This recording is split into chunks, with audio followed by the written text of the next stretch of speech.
Hey guys, thank you for coming in my video. In this video, we'll be talking about misplaced modifiers, dangling modifiers, and squinting modifiers. So in order to have an understanding of these different types of modifiers, I wanted to make sure I gave you guys some background information or like some basic information on what modifiers are. So modifiers give us more info about why, how, or when something happened. Modifiers can describe adjectives, verbs, and adverbs. Modifiers can be adjectives, adverbs, phrases, or clauses. So what is an adjective? Adjectives give us more info about nouns, which is a person, place, or thing. So the example says, my mom is tall. As you can see, mom is the noun, and we're describing the noun by saying that she's tall. So what is an adverb? An adverb describes a verb, which is an action word, an adjective, which describes a noun, or another adverb.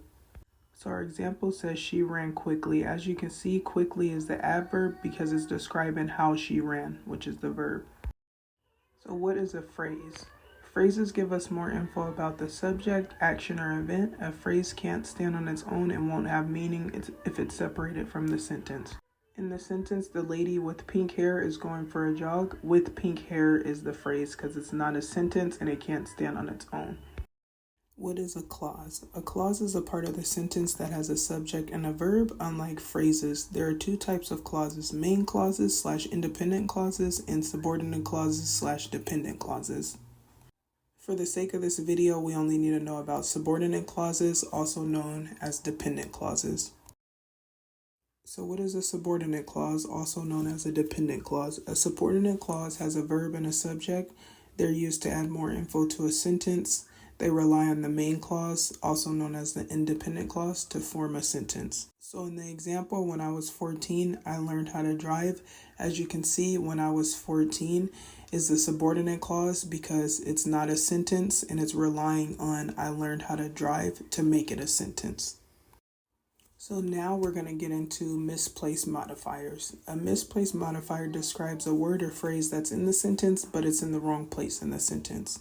Misplaced modifiers can pertain to adjectives, adverbs, phrases, and clauses, subordinate clauses to be exact. Misplaced modifiers with adjectives. So our incorrect example says the green lady's purse is sitting on the counter. Like, the green ladies, like, that doesn't make sense. Well, actually it does make sense, but I've never met a green lady before, so it should say the lady's green purse is sitting on the counter. As you can see in the correct sentence, the adjective is in the correct spot. And there will be another example on the next slide. So our incorrect example says the pink woman's shoes cost $300. Like, the pink woman? Like, what does that mean? As you can see, the adjective is placed in the wrong part of the sentence. So our correct example would say the woman's pink shoes cost $300. So keep in mind the correct misplaced modifiers, you have to put them right next to the word that they're modifying. Next, we have misplaced modifiers with adverbs. So our incorrect example says, I was eating my food with a fork quickly. So as you can see, it's like, which word is quickly modifying? Is it fork? Like, we don't know. So the correct way of writing this sentence would be, I was quickly eating my food with a fork. As you can see, quickly is modifying the verb eating because it's telling you how we were eating. So our next incorrect example says, I just brought drinks to the party. This sentence implies that I'm the only one that brought drinks to the party.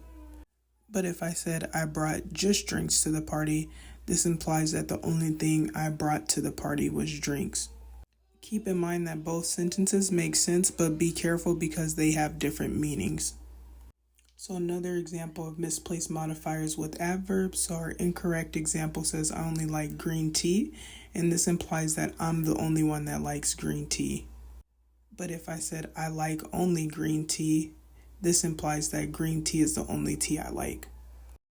Next, we have misplaced modifiers with phrases. So our incorrect example says there was a house on the corner made of bricks. Like, was the corner made of bricks or what?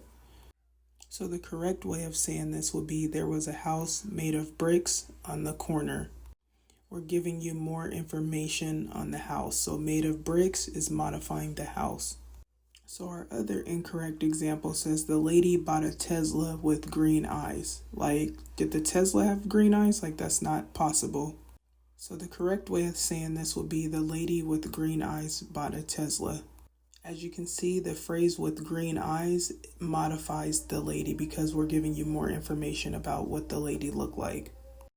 Next, we have misplaced modifiers with subordinate clauses, also known as dependent clauses. So in the incorrect example, it says the lady lives in a big house who is really tall. So who is really tall? The big house? That doesn't make sense. So the correct way of saying this would be the lady who is really tall lives in a big house, because who is really tall is describing the lady, not the house. So our next incorrect example says, my friend got kicked off the soccer team that has a bad attitude. Like, who has a bad attitude? The soccer team? That doesn't make sense.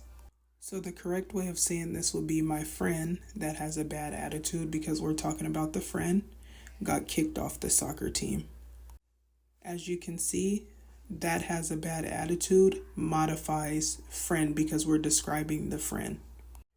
So what is a dangling modifier? A dangling modifier describes a word or phrase that's not in the sentence. So for our incorrect example, it says staring at the sky, a bird was flying. Like, who was staring at the sky? A bird? So the correct way of saying this would be staring at the sky, I saw a bird flying.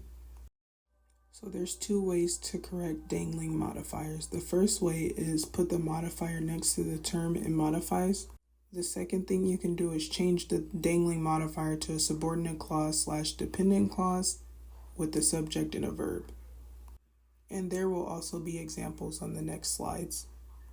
So our incorrect example says, when a little kid, my dad joined the army. This sentence implies my dad joined the army as a little kid, which obviously that's not possible.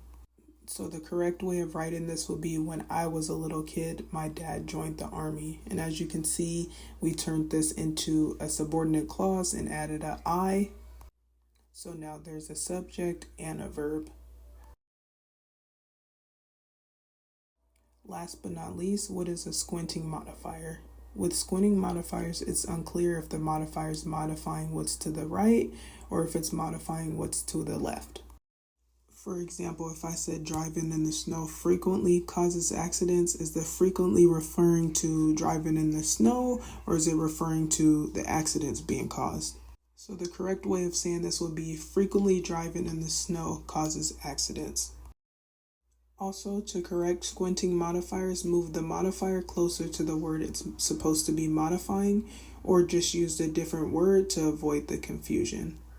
Thank you guys for watching. I hope you found this video informative. If you did find this video informative, please feel free to like, comment, or subscribe, or all of the above, and I'll see you next time.